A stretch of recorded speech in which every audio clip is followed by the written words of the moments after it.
Dottore Vaccaro, oggi la prima giornata di screening, un buon risultato considerando anche le tante richieste che state avendo.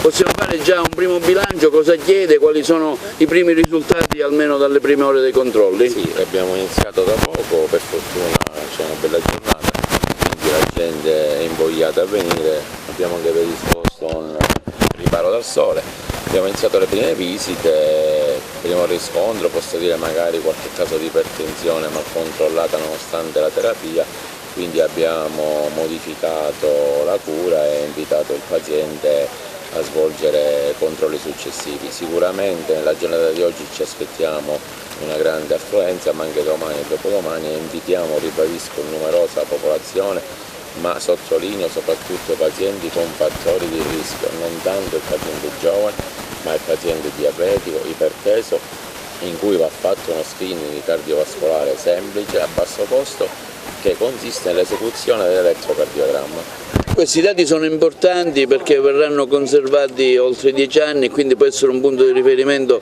per la propria cartella clinica, insomma, del paziente. Sicuramente può essere un punto di riferimento, soprattutto, come dicevo poc'anzi, per l'elettrocardiogramma, perché il paziente, se nel corso degli anni dovesse andare incontro magari a modifiche elettrocardiografiche, è bene sempre fare il paragone con i controlli precedenti. Ecco, oggi tieni a mente il tuo cuore, tieni a mente il tuo cervello, primo giorno, esordio qui in piazza Cavour. Quanto è importante un'iniziativa come questa anche per la salvaguardia della propria salute, anche per la prevenzione della propria salute? È un'iniziativa pregevole. È un onore averla fatta ad Agrigento perché offre alla popolazione agrigentina veramente qualcosa di importante, permette di prevenire gli eventi cardiovascolari attraverso questo screening. In questi 3 giorni saremo qui impegnati per fare il maggior numero possibile di visite ed elettrocardiogrammi e per andare a vedere quali sono i fattori di rischio e per rendere le persone più consapevoli dei possibili rischi a cui possono andare incontro nel corso della loro vita e cercare in qualche modo di porre rimedio e di frenare questi fattori di rischio attraverso tutta una serie di interventi che possono andare semplicemente dalla correzione dello stile di vita fino all'uso dei farmaci. Quindi l'invito è di venire numerosissimi e fare il maggior numero di screening possibili, perché questo si tradurrà in maniera inequivocabile in una diminuzione nel futuro di eventi cardiovascolari. Ecco, possiamo fare già un primo consuntivo di questo screening che state facendo, dottore? Sì, assolutamente, la partecipazione è stata come ogni anno d'altronde abbastanza cospicua, la sensibilità della popolazione generale verso le patologie cardiovascolari è crescente, è maggiore la consapevolezza in termini di rischio e soprattutto del beneficio connesso alle strategie preventive. Pertanto noi ci aspettavamo questo tipo di partecipazione da parte della comunità.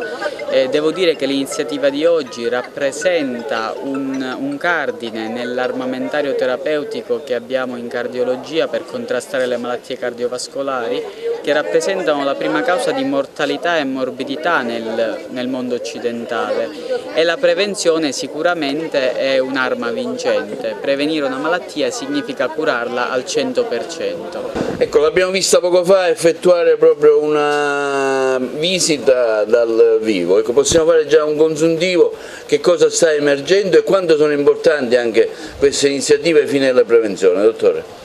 Allora, in questa prima giornata in piazza Cavour di Tieni a mente il tuo cuore, tieni a cuore il tuo cervello, abbiamo visto che c'è già una bella affluenza, abbiamo già esaminato decine di pazienti con elettrocardiogramma, misurazione della pressione, anamnesi per quelli che sono i fattori di rischio. Questa, come abbiamo già fatto da quasi un decennio a questa parte, è una iniziativa che serve appunto a far prendere coscienza alle persone di quello che può essere, diciamo, la prevenzione cardiovascolare, la sua importanza nei termini appunto che riguardano il rischio di sviluppare le malattie cardiovascolari e cerebrovascolari nell'arco dei 10 anni successivi. Qui abbiamo una carta del rischio con una classificazione a colori che ci dice appunto, in base a tutti i fattori di rischio che noi andiamo ad analizzare, qual è il rischio cardiovascolare nei prossimi 10 anni per il paziente.